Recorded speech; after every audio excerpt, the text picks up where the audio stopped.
8.000 avvisi di accertamento relativi ad evasione o parziale pagamento dell'ICI in riferimento all'anno 2008 a giorni saranno recapitati da altrettante famiglie agrigentine morose. Il Comune si pone l'obiettivo di combattere l'evasione fiscale e di incrementare le entrate nelle casse comunali in previsione dell'approvazione del bilancio da parte della Giunta previsto per lunedì prossimo. Debito e risanamento del bilancio sono temi caldi anche in ambito regionale, dove ormai il debito strutturale ha superato la cifra record di 18 miliardi di euro, ai quali bisogna aggiungere altri 7,3 miliardi di passivo relativi alla fine del 2011. Questi numeri non lasciano dormire sonni tranquilli all'amministrazione regionale, che a causa della rigidità del patto di stabilità, alle previsioni di aggravamento della crisi economica e alla rigidità delle nuove leggi in materia di pareggio di bilancio, prevedono tra il 2013 e il 2014 il rischio di uno squilibrio dei conti pubblici. Si palesa quindi lo spettro default per la Regione Sicilia, secondo una relazione redatta dall'assessorato all'economia.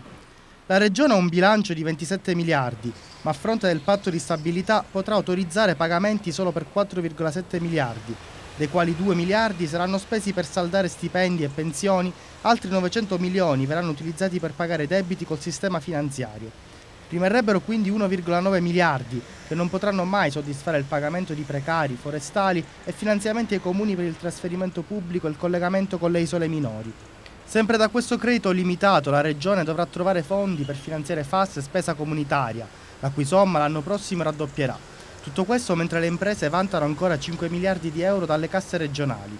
Una situazione resa ancora più drammatica dal fatto che dal 2014 la Regione, senza il consolidamento del bilancio, non potrà più fare ricorso ad un ulteriore indebitamento per finanziare gli investimenti. Una bella gatta da pelare per il nuovo governo targato Crocetta, che a pochi giorni dall'insediamento dovrà far fronte ad una buona e saggia politica per scongiurare il fallimento dell'intero sistema siciliano. I partiti in questo momento non possono...